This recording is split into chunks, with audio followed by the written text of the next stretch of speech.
हाँ जी dear student, कल अपन ने ये CFT पढ़ी थी। CFT किसके लिए?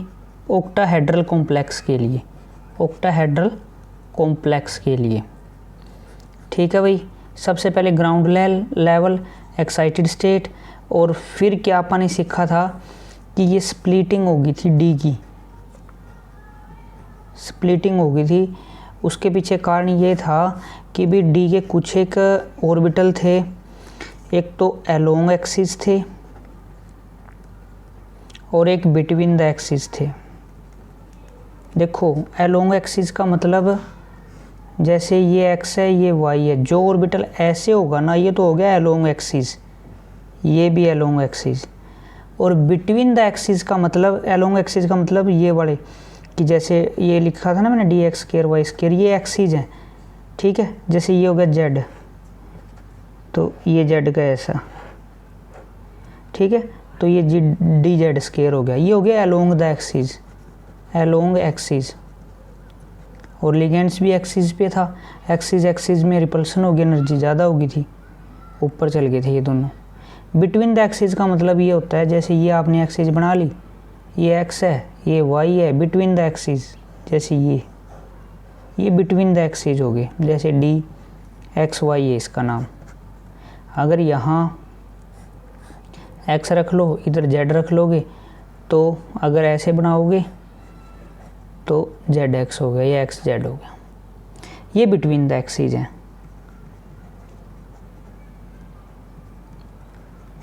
ठीक है भाई। ये बिटवीन द एक्सिस है, ये अलोंग द एक्सिस है। तो अलोंग द एक्सिस की एनर्जी हाई थी, हाई एनर्जी के थे, ये लो एनर्जी के थे। स्प्लिटिंग होगी थी, मतलब ये ज़रूरी आपने ध्यान में रखना है, डी की स्प्लिटिंग होगी थी लिगेंड्स की वजह से। ये अपन ने कल पढ़ा था भाई। आज जो अपन ने स्टडी करना है आगे, आज इनके नेम देंगे। जो हाई एनर्जी वाले हैं इनको बोलेंगे ईजी, ईजी नाम है इनका हाई एनर्जी वालों का। हाई एनर्जी में दो हैं, D X square Y square और डी जेड स्क्वायर। और जो लो एनर्जी वाले हैं भाई इनको बोलेंगे T2G, नेम है इनके। लो एनर्जी जो नीचे हैं इन तीनों का नाम है, ये एक का नाम नहीं है, तीनों का नेम क्या है T2G, और इन दोनों का नाम क्या है ईजी। ईजी हाई एनर्जी के हैं और T2G लो एनर्जी के हैं, ठीक है। एक तो बात आपने ये ध्यान में रखनी है, यानी जो ये हैं ये किसके थे, ये अलोंग एक्सिस इसलिए एनर्जी ज़्यादा है, और ये थे बिटवीन द एक्सिस। अब कई बच्चे हो सकते हैं इसका फुल फॉर्म क्या है। इसका जो फुल फॉर्म है ईजी का, double DUBLE, double D generate. और 1 2 3 3 है ना। T2G का मतलब है triple D generate, double D generate, triple D generate, ठीक है। ये बातें आपने ऑक्टाहेड्रल के लिए CFT का ध्यान में रखना है। हायर एनर्जी वालों को क्या बोलेंगे, लो एनर्जी वालों को क्या बोलेंगे, ठीक है। क्लियर होगी बात। अलोंग एक्सिस, बिटवीन एक्सिस, तो ये पॉइंट, ये जो पेज है ये आपने अच्छे से माइंड में रखना है। हाँ भाई, सबसे पहले 5 एक बार और मैं उसको एक्सप्लेन कर देता हूँ।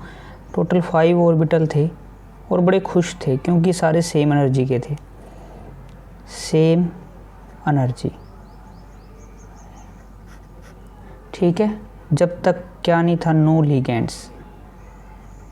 जैसे ही लिगेंड्स आया, पांचों के पांचों सबसे पहले गए हाई एनर्जी में। एक बार तो सारे हाई एनर्जी में जाएंगे बॉन्ड, ग्राउंड से एक्साइटेड में। ये चले गए 5D जनर, ठीक है, सिमेट्रिकल। अभी अनसिमेट्रिकल नहीं हुए, अभी टूटे नहीं है, अभी हाई एनर्जी में चले गए। हाई एनर्जी में चले गए क्योंकि लिगेंड्स आ गया। फिर आगे लिगेंड्स ने आगे क्या काम किया, इनमें लड़ाई करवा दी भाई, ठीक है। इनमें से कुछ एक की हाई एनर्जी और फिर कुछ एक की लो एनर्जी। लो एनर्जी वालों को बोला गया T2G और हाई एनर्जी वालों को बोला गया ईजी ऑर्बिटल। ये थोड़ा सा अलग डायग्राम हो गया, आप इससे भी समझ सकते हो। हाँ जी बच्चों, आगे ये इसी में टॉपिक है CFSE, crystal field splitting energy. इसका मतलब क्या है, मैंने बोला था इसको हाई एनर्जी और ये लो एनर्जी, मतलब कि इसकी एनर्जी ज़्यादा है, इसकी एनर्जी कम है, तो गैप हो गया बीच में। इस गैप को ही बोलते हैं CFSE, इस गैप को ही बोलते हैं क्रिस्टल फील्ड स्प्लिटिंग एनर्जी। अब मैं ना ये पूरा वर्ड नहीं लिखूँगा, आगे से मैं डेल्टा दिखाऊँगा इसको, ठीक है। डेल्टा समझ लेना तुम, मैं किसकी बात कर रहा हूँ जब भी डेल्टा लिख दूँ, CFSE की। अच्छा, इसके पाँव में है ना मैं O डाल देता हूँ, इसका मतलब ये है, ये क्रिस्टल फील्ड स्प्लिटिंग एनर्जी है O फॉर ऑक्टाहेड्रल कॉम्प्लेक्स के लिए। किसके लिए? ऑक्टाहेड्रल कॉम्प्लेक्स के लिए, ठीक है जी। Crystal field splitting energy octahedral complex के लिए। अच्छा, इसमें है ना बच्चों, आप दोबारा से बना लेते हैं ये बड़ा,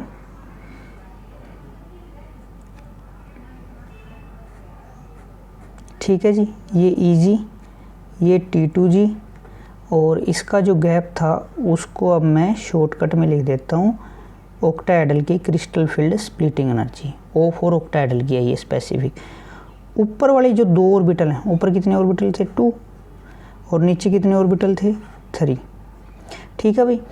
ऊपर वालों की जो एनर्जी है वो जो मेंशन की गई है, एक ऑर्बिटल की लिख रहा हूँ मैं ये। अच्छा, ये भी बात आपने ध्यान रखनी है कि मैं कितने ऑर्बिटल की एनर्जी लिख रहा हूँ, ये आपको कैलकुलेट करके दी गई है, ठीक है भाई। तो इसकी जो एनर्जी ली गई है ऊपर वालों की, वो प्लस 0.6 डेल्टा नोट ऊपर वाले पर ऑर्बिटल, एक ऑर्बिटल की, और नीचे वाले ऑर्बिटल की जो एनर्जी ली गई है पर ऑर्बिटल की, वो ली गई है माइनस का 0.4 डेल्टा नोट। ओके, तो टोटल एनर्जी निकालने की कोशिश करते हैं अपन एवरेज। एक ऑर्बिटल की एनर्जी इतनी है भाई, ऊपर कितने ऑर्बिटल हैं टोटल? ऊपर तो 2 ऑर्बिटल हैं, 2 से मल्टीप्लाई कर दो, कितना आया? प्लस का 1.2 आ गया। ये पर ऑर्बिटल एनर्जी है, कितने ऑर्बिटल हैं टोटल? 1 2 3, तो माइनस का 0.4 को 3 से मल्टीप्लाई कर दो, क्योंकि पर ऑर्बिटल इतनी एनर्जी है तो 3 कितनी होगी? ये माइनस का 1.2। अगर मैं दोनों की एवरेज लूँ तो टोटल एनर्जी कितना? ये प्लस का इतना, ये माइनस का 0। तो 0 एनर्जी इस सेंटर पे होगी जो बिल्कुल बीच में लाई करेगा, यहाँ पर 0 वैल्यू होगी।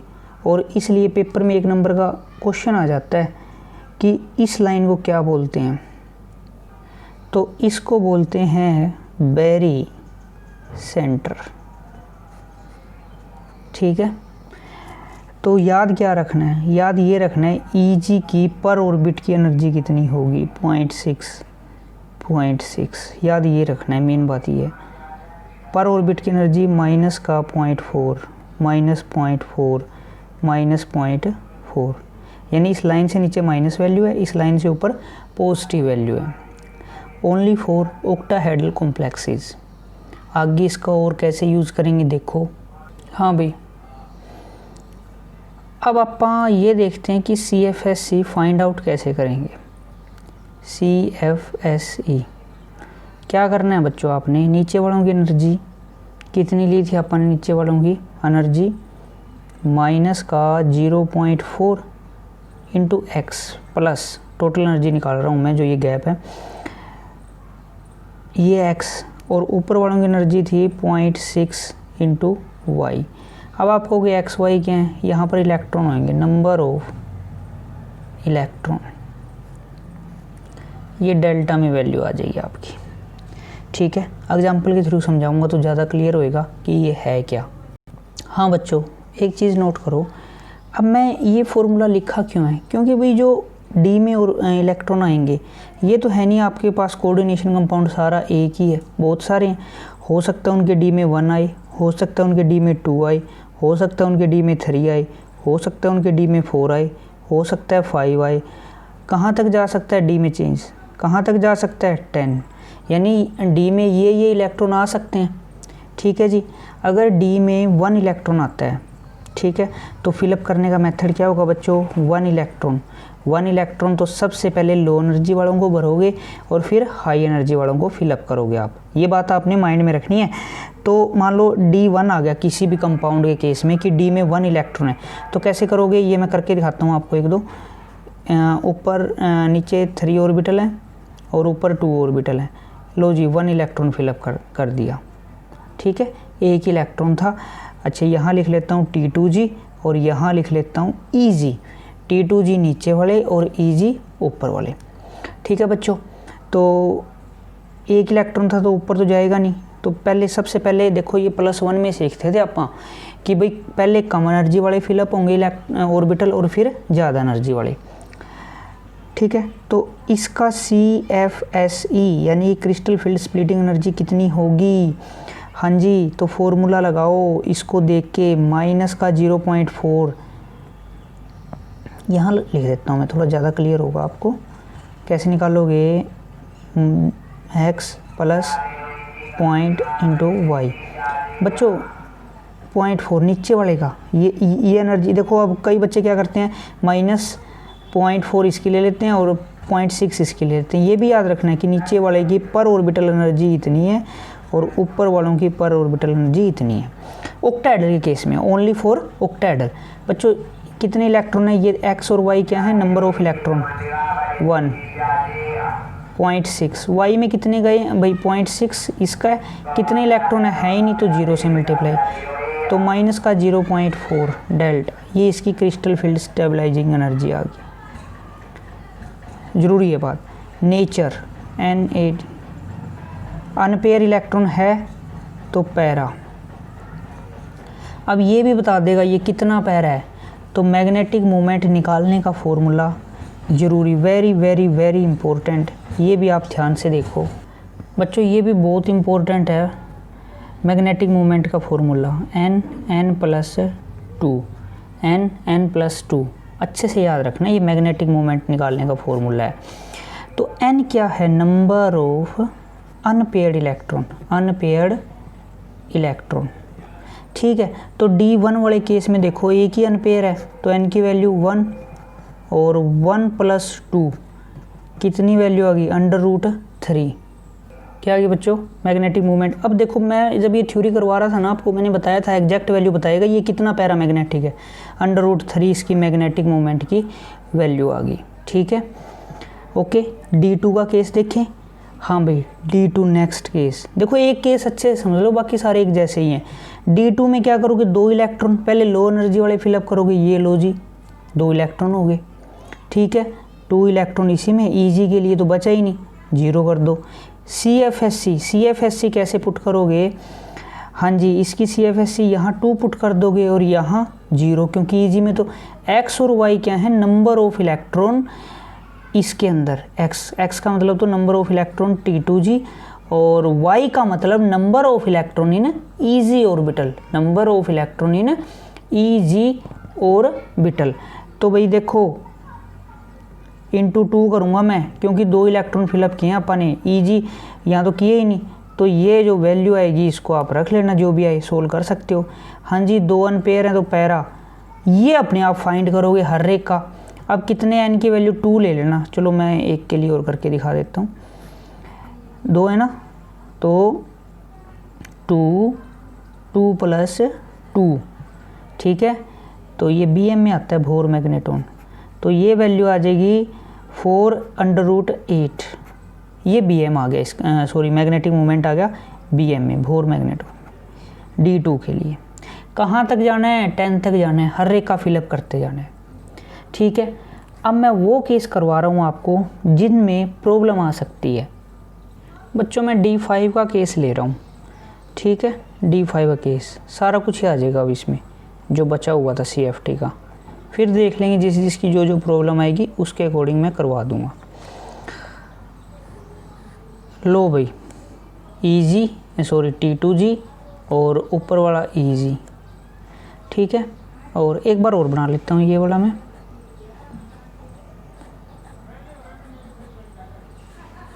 ठीक है जी, केस 1 केस 2। एक बच्चे ने क्या किया, 5 इलेक्ट्रॉन इस हिसाब से भरे, ये भी ठीक है क्योंकि पहले लो एनर्जी वाले फिर हाई एनर्जी वाले। एक बच्चे ने ये कर दिया, ये भी 5 फिलअप है, 1 2 3 4 5, ये भी 5 इलेक्ट्रॉन फिलअप हैं और ये भी 5 इलेक्ट्रॉन फिलअप हैं। D5 के केस हैं दोनों ही, ये भी D5 5 इलेक्ट्रॉन फिलअप किए हैं बच्चे ने और ये भी। इसमें पेयरिंग होगी और इसमें पेयरिंग नहीं हुई, यानी कि सभी को एक एक दे दिया, पेयरिंग नहीं हुई इसमें, और इसमें पेयरिंग होगी। क्या लगता है कब ऐसा होगा? बता चुका हूँ, पहले भी बता चुका हूँ। सपोज करो कि पहले बता चुका हूँ, जो बात क्या है वो, अगर स्ट्रॉन्ग लिगेंड्स आता है तो पेयरिंग करोगे, अगर वीक लिगेंड्स आता है तो पेयरिंग नहीं करोगे। आप कहोगे कैसे, बताओ एग्जांपल से।